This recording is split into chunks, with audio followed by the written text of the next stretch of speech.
Hello, everyone, and thanks for joining us. My name is Ann Thompson. I am a correspondent for NBC News and a very proud alumna of the University of Notre Dame. And tonight I am very pleased to be your moderator for this discussion.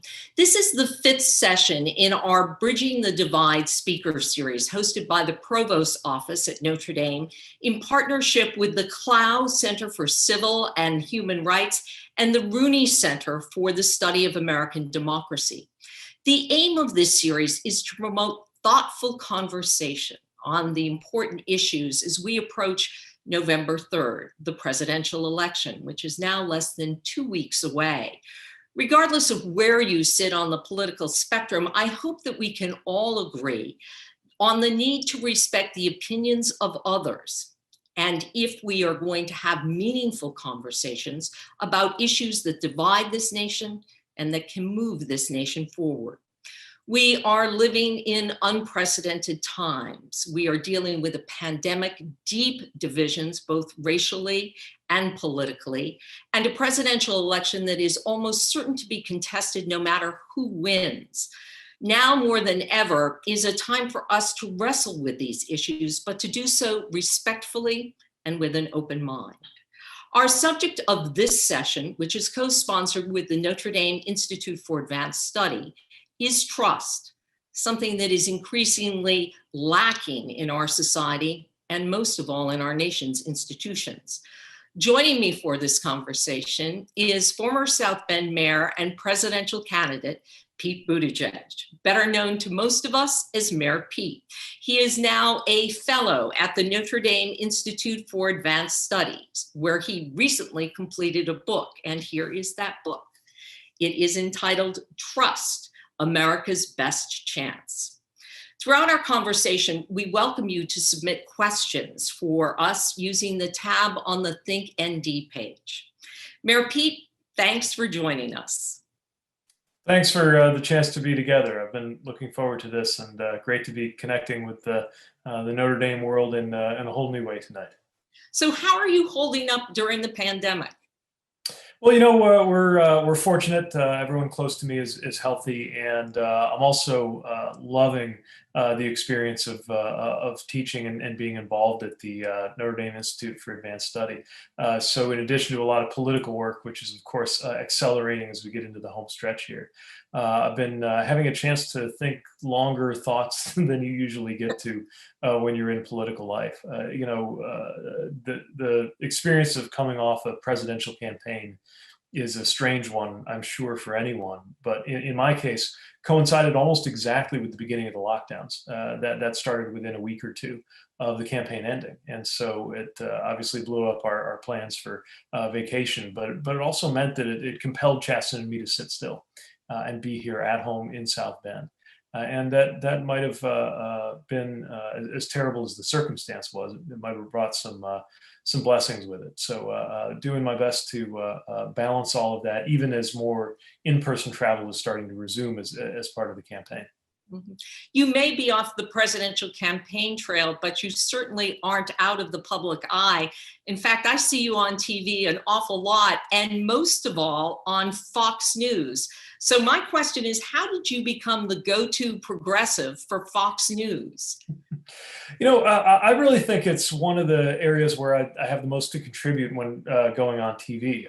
To be clear, you know, we'll go on all the different cable networks, and I also really enjoyed local TV appearances, especially in swing states, as a surrogate.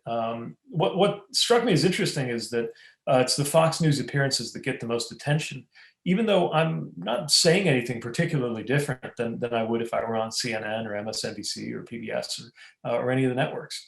And I think what makes it different is a little bit of tension on the string, because I know that the hosts and perhaps the viewers I'm speaking to view things very differently. But one of the reasons that I think it's important to accept those invitations is that even if I'm skeptical sometimes of the good faith of certainly the opinion hosts on that network, I also know that viewers are tuning in good faith. And I can hardly blame them for not being attuned to my views or our message if they've literally never heard it. And the best way I can think of to do something about that is to go on there and state my case.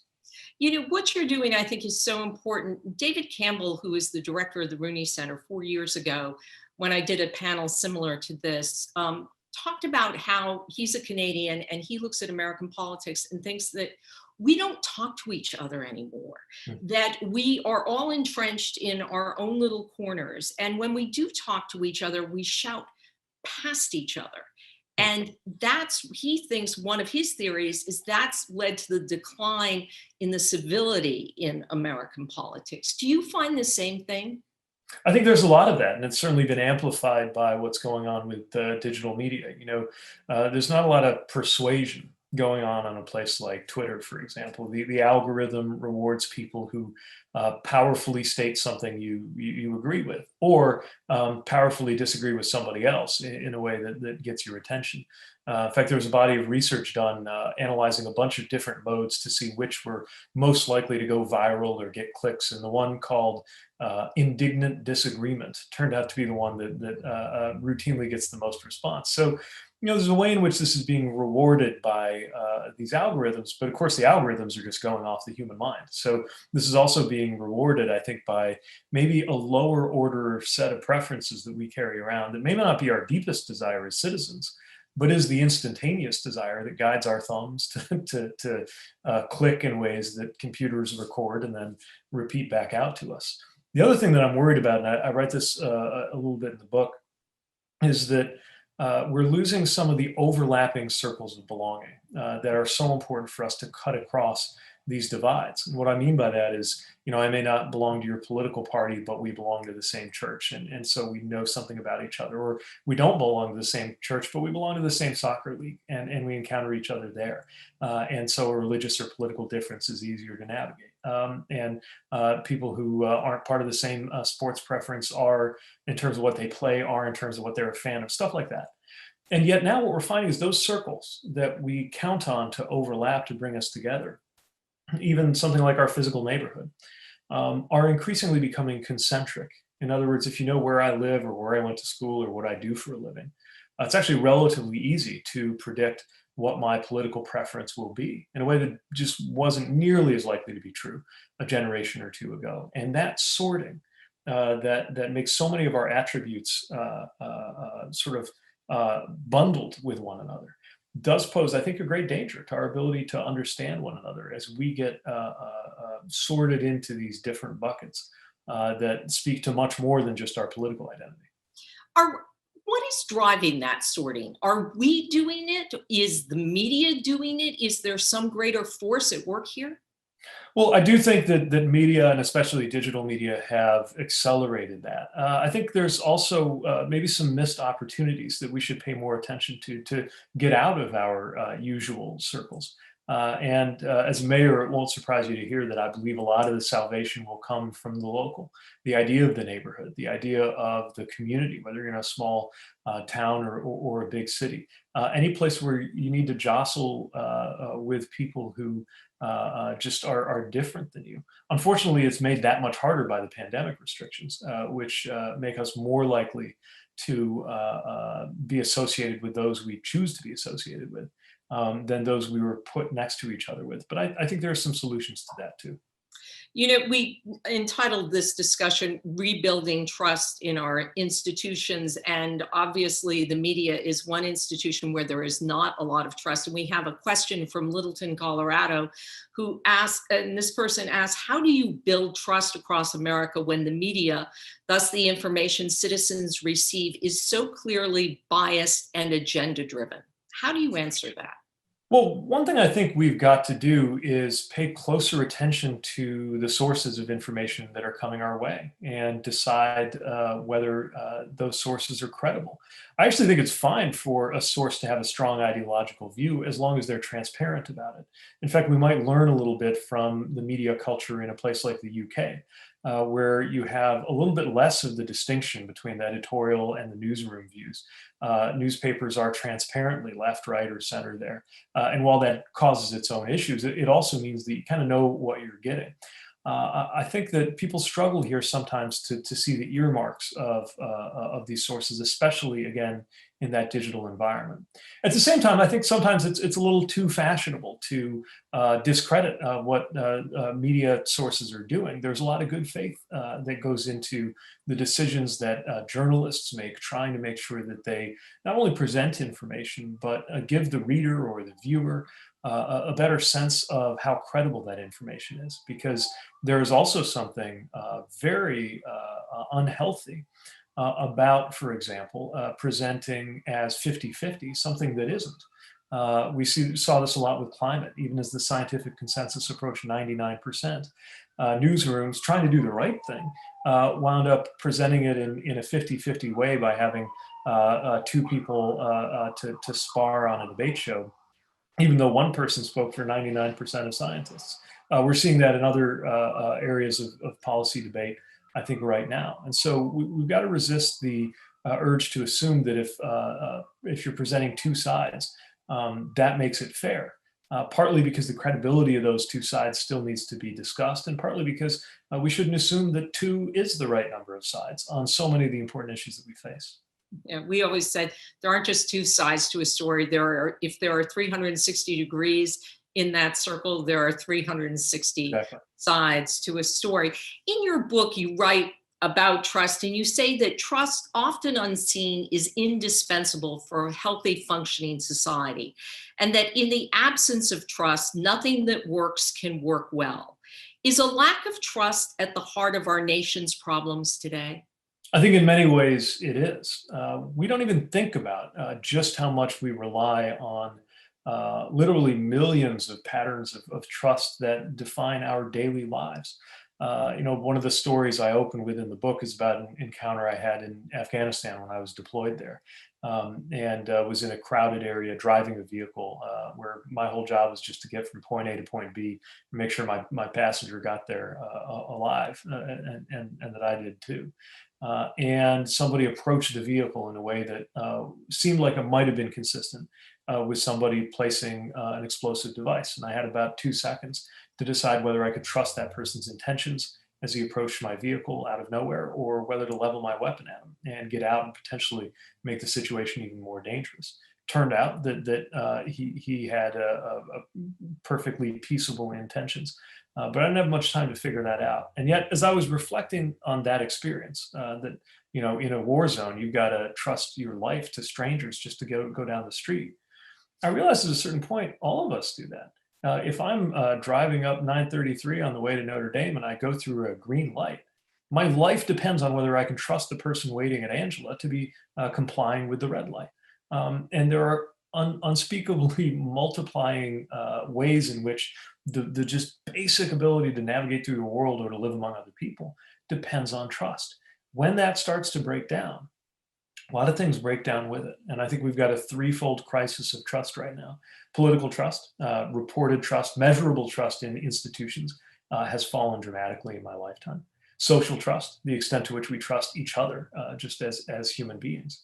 And international trust, specifically the trust that other countries place in the United States as a whole. And all three of these are areas I think we've got to recover quickly in order to face the biggest issues of our day, because the biggest issues of our day are exquisitely dependent on cooperation if we want to solve them. And cooperation, of course, can't happen without trust. Yeah, and when we look at the biggest crisis that this country is facing right now, it is the coronavirus pandemic. And you say in the book that one of the morbidities, if I could speak, of the pandemic is this lack of trust. And I think you can see it in, as you say, in all three areas. We're told we have to social distance, we have to wear a mask, so that creates distrust among neighbors, among people. We have seen the politicization of science, which we normally would trust during a pandemic. And now Americans are not welcome in many countries around the world. So if trust is at the heart of this problem, how do we get out of it? Well, you're right that this is central to our ability to confront the pandemic. And unfortunately, in the US in particular, there's a generalized and growing mistrust of expertise, something that's incredibly dangerous if lives depend on whether people, for example, trust experts urging us to wear masks or comply with other public safety and health guidelines. But we also know that when there is a spirit of a common project, there is an opportunity to build trust in a hurry. It's something that I certainly observed in the military, but there are also international examples of how this can be done. The US earned a century worth of trust in about 3 or 4 years in the way that the US rose to the challenge of World War II and the actions of the US immediately afterwards, helping secure relationships and a level of credibility that might otherwise have taken generations to establish. I think that's not a bad metaphor or comparison for where we are now, where internationally the US could help rally other countries to deal with this pandemic. Of course, to do that convincingly, we'd have to get our own house in order first.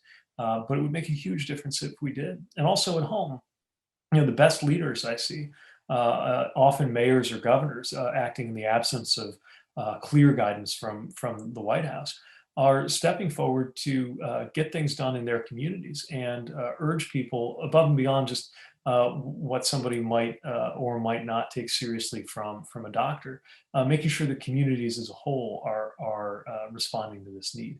We've got to accelerate that process and quickly. There's not a lot of time, certainly in getting ahead of what could be the very worst to face us in the context of pandemic, but also many other issues that I think the pandemic is a lesson for, not least of which is climate change. Another example of an unseen but clear threat, one that is global in its nature, one that will require cooperation to confront, and one that largely depends on our willingness to take seriously the warnings of the scientific community, even if it entails some kind of short-term inconvenience or cost.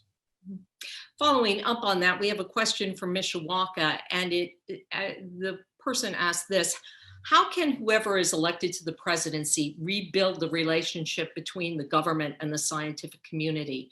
As a research institution, it is frustrating that the government isn't looking to experts, including those at Notre Dame. As scientists, is there anything we can do to rebuild the trust between us and the public, such as non-maskers? Mm. So, scientists, I think, are in a very challenging position here, precisely because of the humility that's required of good science, reporting your own mistakes or exceptions, changing your findings when the facts change. These are the sorts of things that good scientists do that are deserving of greater credibility, but kinds of things politicians avoid doing because they can easily be twisted into a way to break down trust. And I think that's part of what we see now. Take, for example, the fact that in the first few weeks of the pandemic, some of the guidance we got from public health leaders was that they were concerned with making sure masks were mostly available for medical professionals and were not encouraging us to wear masks. Then later on, they were. All of this was above board and explainable, but has now been used as a way to cast doubt on their credibility.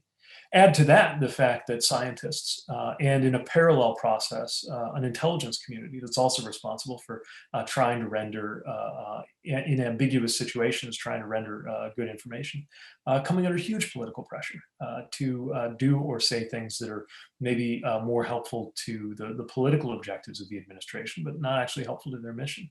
I think fidelity to mission is the most important thing. Transparency about assumptions and about setbacks or reversals. Again, things that are intrinsic to the culture, I think, of scientific inquiry. And then alongside that, a kind of humility, because if we do, I think, take anything seriously about some of the hostility that's arisen toward experts, it's a sense that maybe scientific or other technical experts are sometimes offering solutions to what are really moral or normative questions that are different than what they're really expected to be researching. And it's one thing to say this will be the cost of not doing something. It's another to say that these values matter more than those values, which is really what we come together and negotiate in the political space. And I think there's an extent to which we're still figuring that out. But honestly, my advice is mostly not to the scientific community about needing to do things differently. I think it's the political space that needs to back off and allow the scientific community to render as faithfully as possible what you're learning and support that inquiry and research. And then make clear that this may lead to social or political decisions based on the better glimpses of the truth that you're offering. I'm going to paraphrase Bank of America CEO Brian Moynihan, who's a Notre Dame law grad, and he says that when we look at what's going on in the country regarding the pandemic, if we solve the public health problem, we solve the economic crisis that we're in. And often this is portrayed as a false choice instead of if you solve one problem, you solve the other. Do you see it that way as well? Yes, I think it was Austin Goolsbee, who is an economic advisor who I got to know really well in the course of my campaign, and was an advisor to President Obama. And he made the same point in an even blunter way. He said the first rule of virus economics is if you don't beat the virus, the economics won't get any better. So it's a classic example. And again, I think this mirrors what's happening with climate, where there may be some perceived short-term gain to downplaying the risk. But really, many of the greatest harms of allowing the problem to grow are economic as well as human. And it's a false choice to believe that simply wishing away the problem is somehow economically helpful. In your book, you call the crisis of trust a genuine and historic emergency. How concerned are you that whenever we finally know the outcome of the presidential election, there is going to be a significant portion of this country that feels disenfranchised, that may feel that the system has let them down again? They may even wonder if Vladimir Putin has put his finger on our electoral scale. Do you think we are at a tipping point where we could become an even more divided country no matter who wins? Well, I think that depends on leadership. The job of a president, like the job of a mayor, is to bring people together. We haven't had much of that in the last 4 years, but we could. And I think that certainly the instinct of someone like Joe Biden is to heal and to speak even to those who didn't support him. But the reality is this is a deeper social issue than any one presidential candidate or party. It's been building up for some time. And I think what really makes it possible is the general atmosphere of policy failure that is especially forming the worldview of younger people who've known nothing else.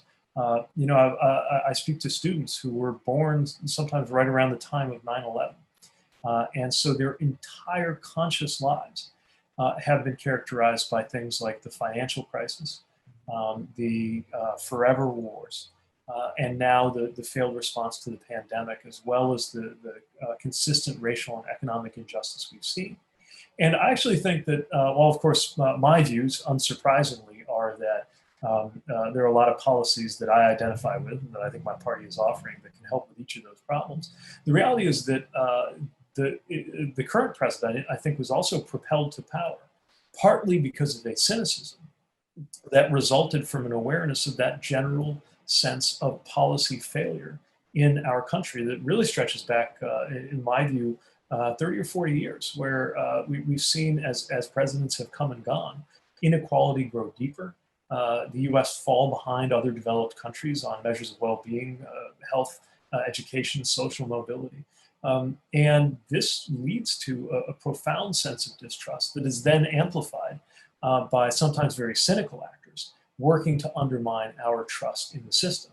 Russian disinformation, of course, in 2016 was used for their objective of helping President Trump win the election. But just to be clear, the fundamental Russian interest is not in one party succeeding. It's in the overall system failing, and they will continue to act in ways, and other foreign adversaries will too, that pit us against each other or undermine credibility. One thing that is very sensitive and very important right now is that there is a lot of activity that amounts to voter suppression going on in a lot of places. Decisions that systematically make it harder, almost always for people of color and or younger people and or poorer people to vote relative to other voters. And one trick bag that I think we're in is that we've got to sound the alarm anytime that's happening and respond to it with an insistence that every eligible citizen be able to vote, and that obstacles to that be minimized. And on the other hand, while expressing justified skepticism in that going on, not play into a desire by some to undercut the legitimacy of elections themselves, something that I'm especially worried that those who lose elections might do after the results in November are known, in a way that has far more profound implications for our democracy itself than it does for any individual political project or party. You know, I am struck among my friend group how determined people are this time around to make sure their vote counts. And I have two friends in particular who are on opposite ends of the political spectrum, and they both are voting by mail. And they both took their ballots not to their local post office, but they found the main post office in the city where they live, which they hadn't been in years, and put the ballot in the slot to make sure it got there. The idea that we can't count on the post office to help us do something as important as vote, is that sort of the nadir of trust in America these days? Yeah, I mean, if we're not confident in the post office, we're really in trouble. And to be clear, the post office, those who work there haven't done anything wrong, but certainly we saw these efforts to change what's going on there that diminished confidence because processing times grew, and it was really frustrating. This should be basic. It should be fundamental. We're starting to have to consider the sorts of things that Americans have often observed in developing countries as measures of how those countries are doing. You know, how's it going with the post office? How are you doing controlling the spread of disease? What's the likelihood of political violence in your country? These are questions we're asking about America that Americans are used to asking about countries in the developing world. And it tells you just how much trouble we're in. Now, one interesting thing about voting is, when it comes to members of Congress or members of the Senate, part of how we make sure their votes have integrity is we make them say them out loud, right? We know how each member voted on each bill. It goes literally up on a big board. Interestingly, part of how we make sure our votes have integrity is we do the reverse, the system of the secret ballot, which we believe makes each voter freer to go into the privacy of that ballot box or that envelope and make their preference known anonymously.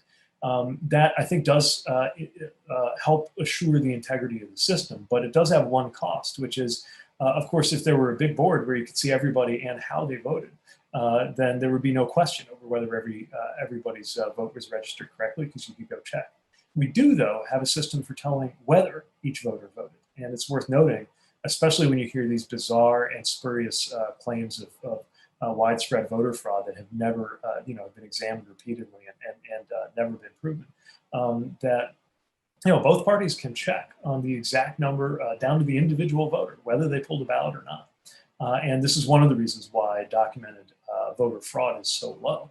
What we are seeing, though, is cases where people are disenfranchised. There's something called disenfranchisement by typo, where if you have a hyphen that looks different on your voter card than it does in the system, your ballot might not get counted. Things like that we need to be very vigilant about.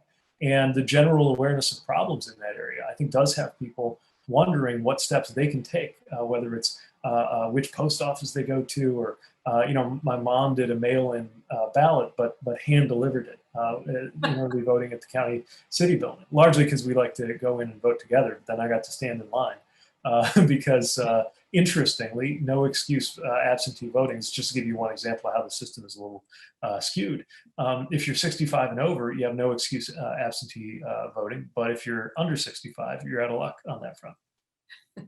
You spoke earlier about inequality in America, and we have a question from Edison, New Jersey. And this person asks, how can trust be created between highly educated and less educated Americans if there's a sense of resentment? And how can the influence of conspiracy theories be stopped and instead increase trust in experts? It's a great question. And, Michael Sandel has a new book out, which we in South Bend got a wonderful preview of about a year and a half ago when he came and gave lectures here at Notre Dame that were part of what evolved into the book. And it's about how our highest ideals of meritocracy have actually created a real problem. And the thought goes like this. Even if we were perfectly meritocratic, in other words, the best seats at the best universities leading to the best jobs and the best paychecks and the most prestige, always went to the person who was the most deserving, the most intelligent, the most capable, the most skilled. And that is our ideal of meritocracy, however imperfectly we approach it.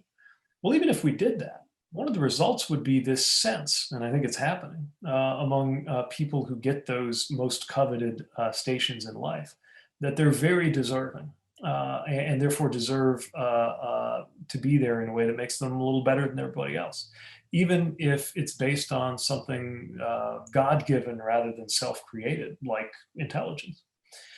Which we may work hard to cultivate, but is also, an example of something that doesn't really have a lot of moral weight in terms of determining whether anybody's more worthy than anybody else. So this creates an environment in which there is a formula for more and more resentment, what Sandel calls morally unattractive attitudes among those who've made it, and a predictable resentment among those who are less educated.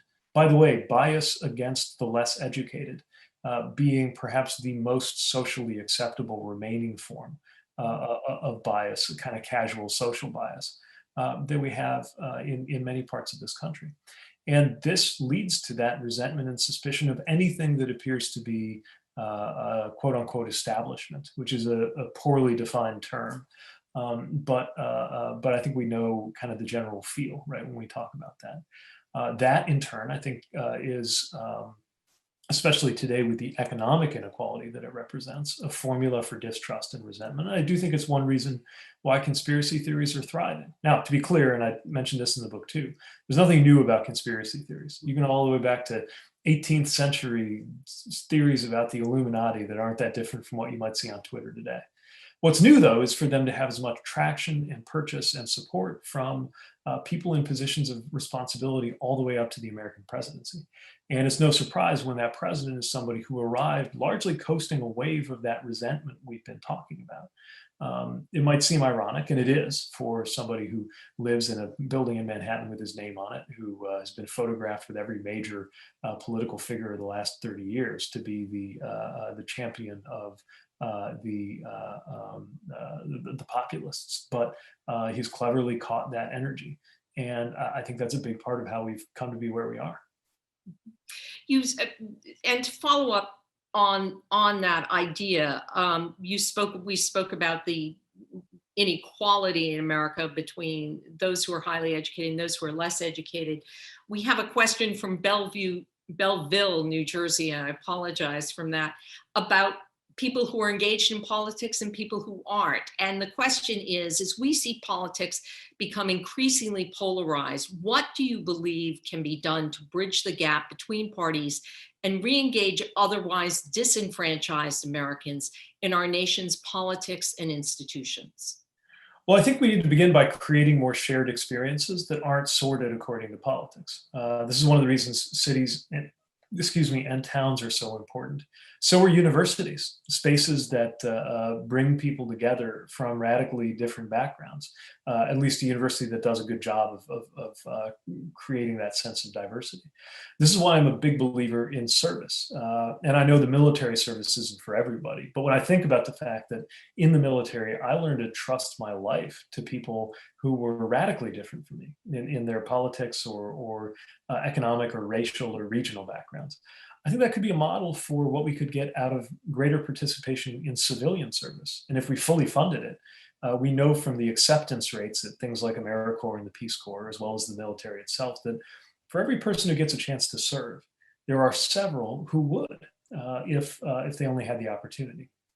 That means if we're willing to fund it, and there are lots of projects worthy to be done in a stepped up national service effort, from climate related projects to community health projects for dealing with addiction in communities, whether they're facing the opioid crisis or other related issues, or so many other things that could be done. We not only have a chance to do important work, but we have a chance in that process to build up social bonds among people who will go through the rest of their lives, having had that baseline of experience, connecting with other Americans. That will be a touchstone and a conversation starter and a basic shared reality that helps us cut across some of these things that make it feel like even our realities are different. The other thing we got to do is that our institutions need to be more trustworthy. That's especially true in terms of the way they have treated different Americans differently. The Black experience, for example, is obviously one where some of the institutions where trust is most important, from policing to the financial system, has not been equal in terms of access to that trust or even safety. Um, we also need reforms, in my view, good political reforms that will make our institutions more responsive to Americans. Because again, it's benefited either party in different ways sometimes, and I think has helped us lead at the moment to those who are currently in power. But that experience of seeing your preferences consistently defeated, seeing the preferences of the American majority consistently defeated in Washington, I think builds to a general sense of wanting to burn the house down that can badly damage both parties. It's damaged my party because we lost as a result of it. And I think it's damaged the Republican Party because they experienced a hostile takeover by somebody channeling that energy. Back to the idea of service, do you think there should be mandatory service in the US? I don't think it's going to be in keeping with our American way to make it mandatory, but I'm not sure that you have to when you consider what an expanding voluntary program would do. What I would envision is, first of all, making sure it's paid so that service isn't a luxury. Often the idea of a gap year to serve or volunteer seems wonderful, but not everybody actually can do it, given their economic limitations. So we actually got to pay. It doesn't have to be lavish, but it has to be adequate. And I think if we made it widespread enough, we could make it into a kind of social norm. So, whether you're headed to university or right into the workforce, it would be enough of a norm for young people, for example, that on your college application or on your first job application, first question you would expect to get is, what was your service year like? Where did you serve? What did you learn? And the more that's true, the more it just gets kind of baked into just what we do. I think that's probably more realistic than trying to mandate it. But I think in the long run is no less likely to lead to an almost universal culture of service. In the same way that internships have now become the currency for college graduates looking for that first job, maybe service could become that currency.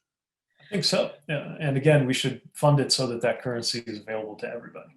You mentioned also the Black experience, and in your book, you talk about two ways to help restore trust in America.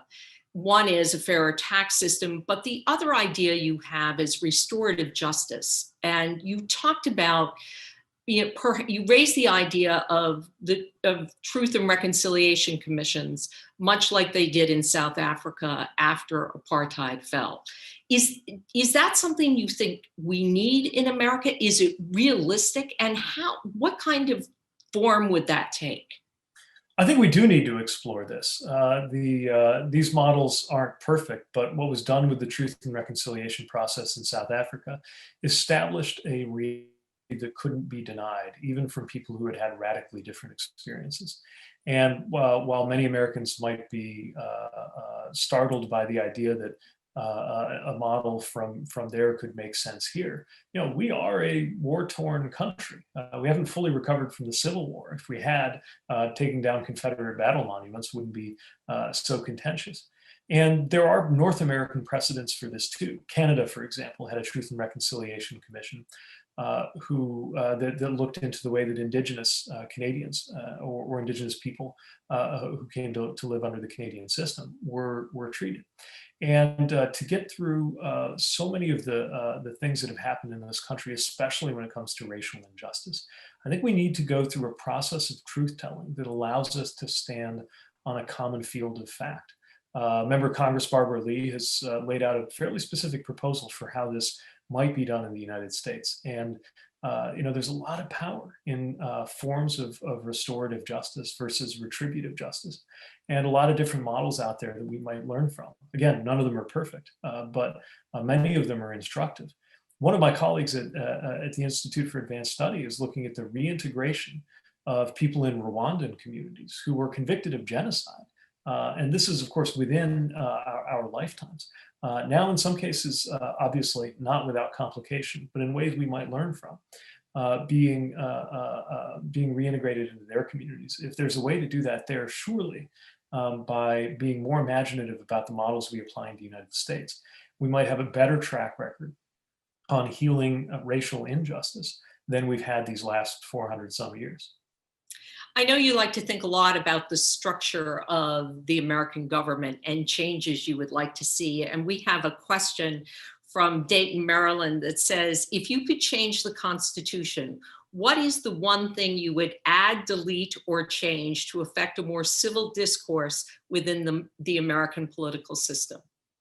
Interesting. Can you make it an amendment to the Constitution that we all be more civil? Well, it's hard to pick just one. I think a package of amendments might be due. I mentioned in the book that, as a country, we've generated substantive amendments to the Constitution at a pace of roughly one per decade.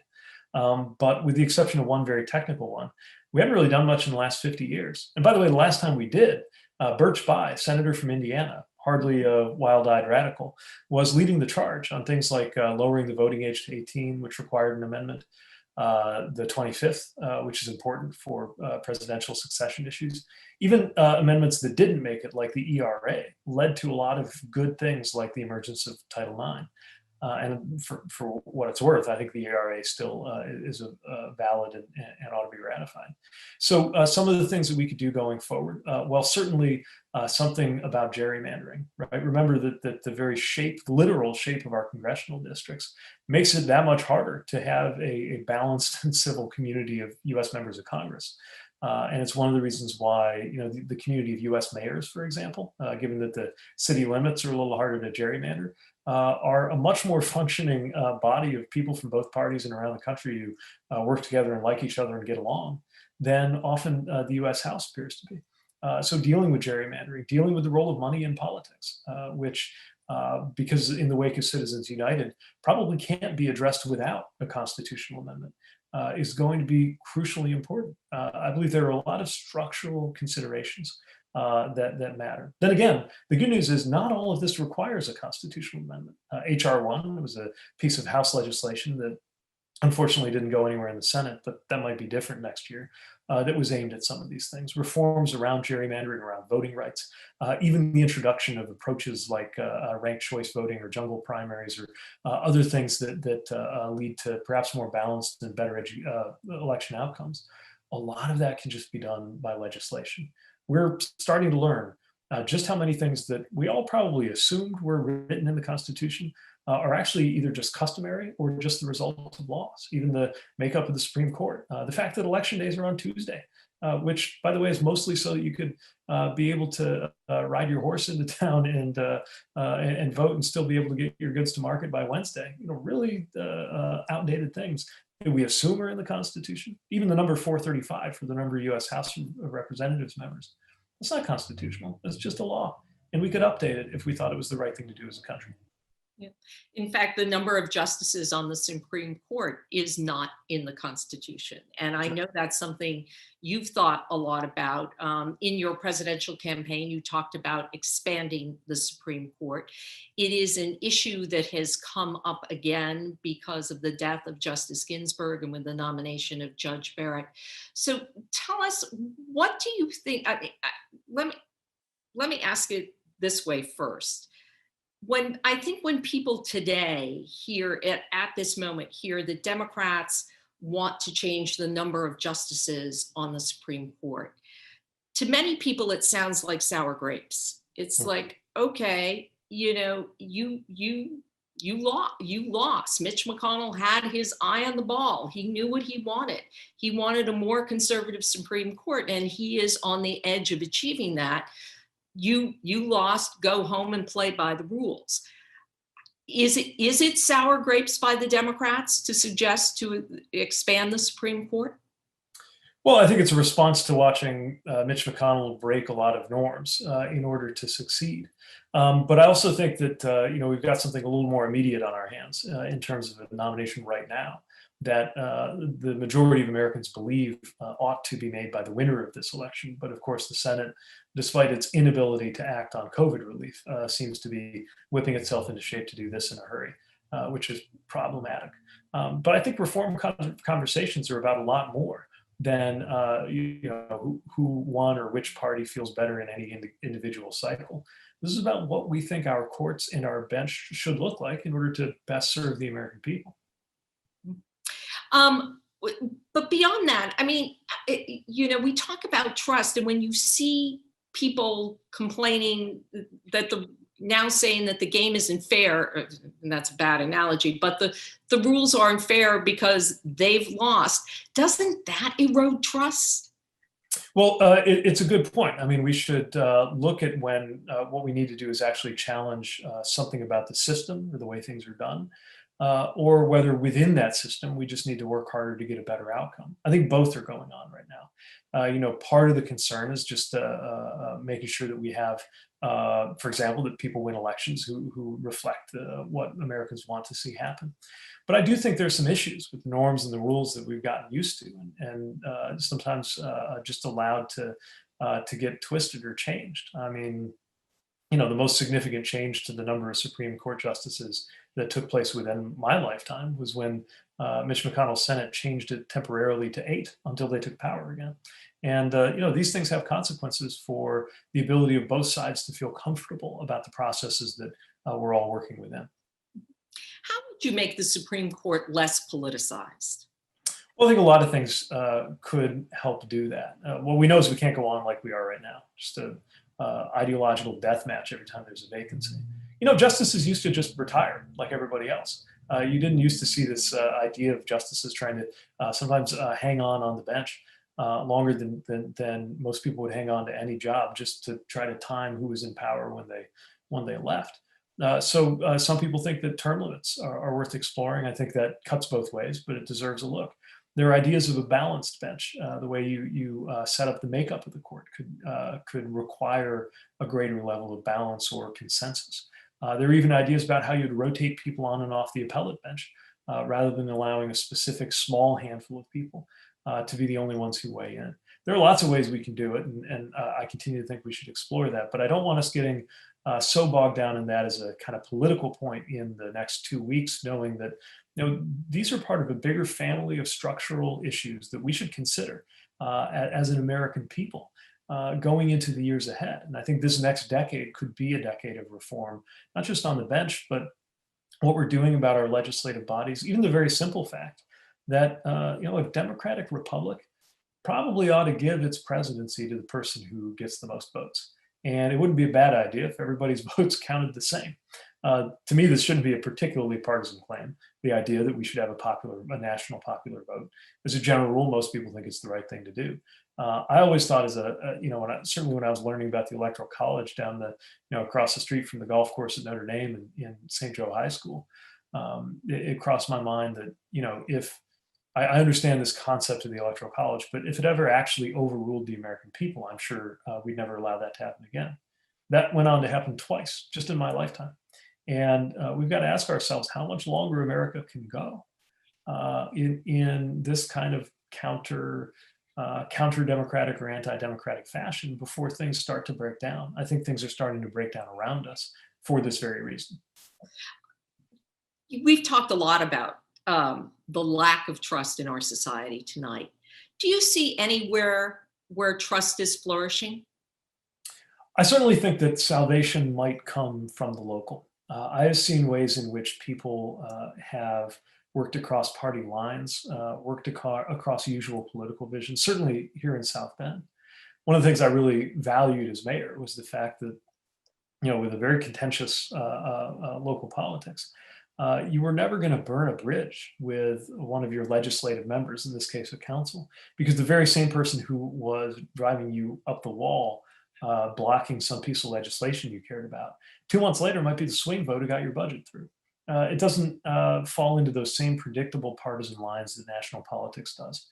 I think we can learn a lot from that.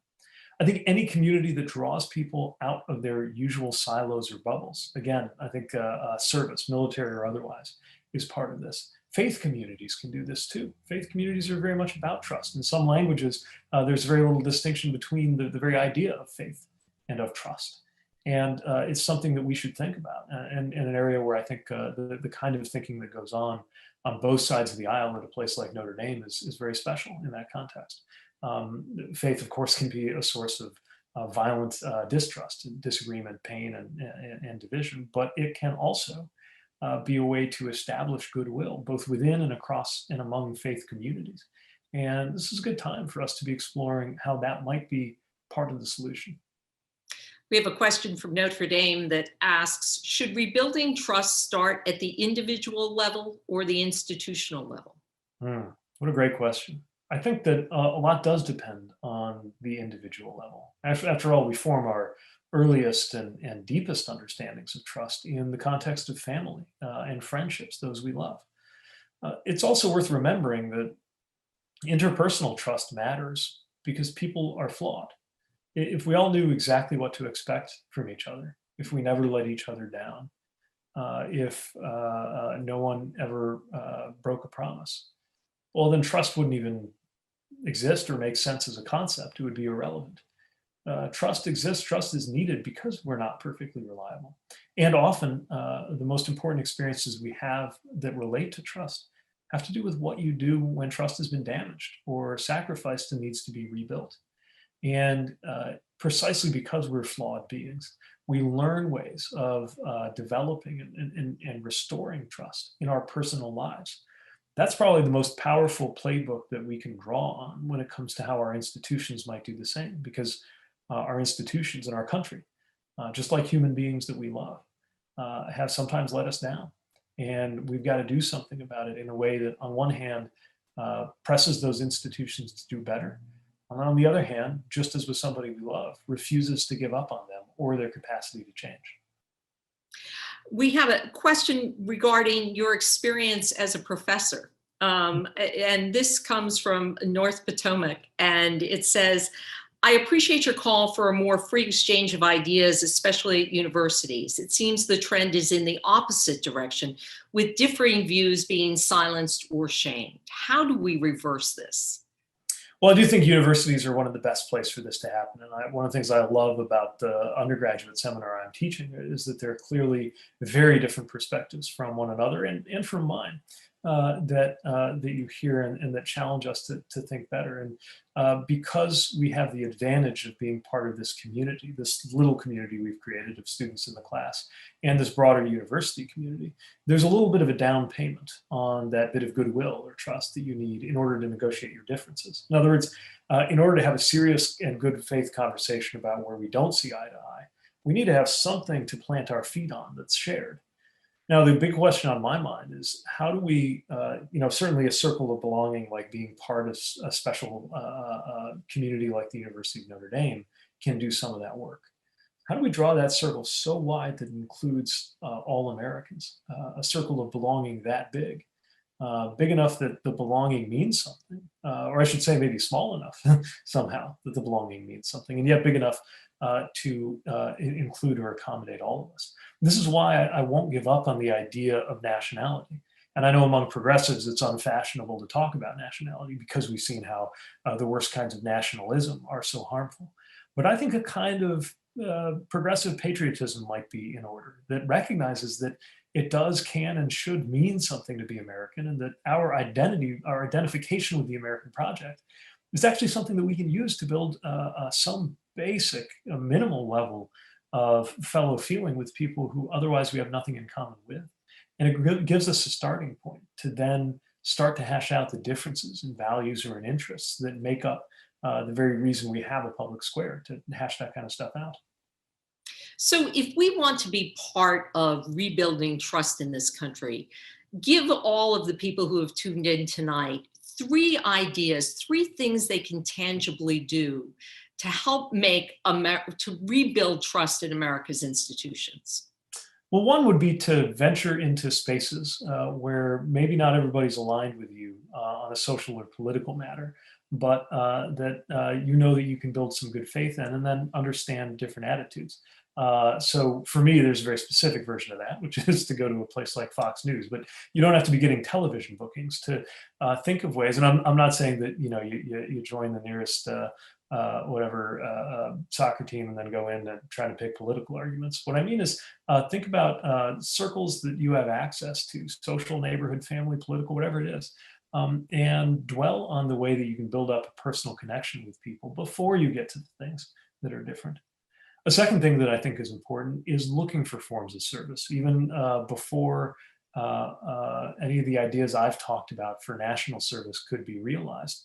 All of us have opportunities, voluntary or professional, to be better engaged in service, and we should seek out the service experiences that might draw people to serve at our side who are very different from us. And the third I'd say is to support those communities, whether it's literally a community in the sense of a local city or town, or a university community or faith community that we know are doing work that can help reinforce trust and find ways to build them up, especially knowing how threatened they are by the physical isolation that has come as a consequence of the pandemic. More than ever, this is an opportunity for us to build those up, and it would make a big difference if we did. I know that you are asked this every time you do an interview, so I don't want to disappoint you, but on my Excel spreadsheet here of questions, there are a lot of people who've asked, will you run again for president? The honest answer is that I don't know. Every time I've run for office, it's been by thinking about what the office called for in that moment and what I had to offer in that moment, and whether there was something unique about the way those two things lined up. And that process has led me to run for office several times. It's led me to not run for office. Several times I was thinking about an opportunity.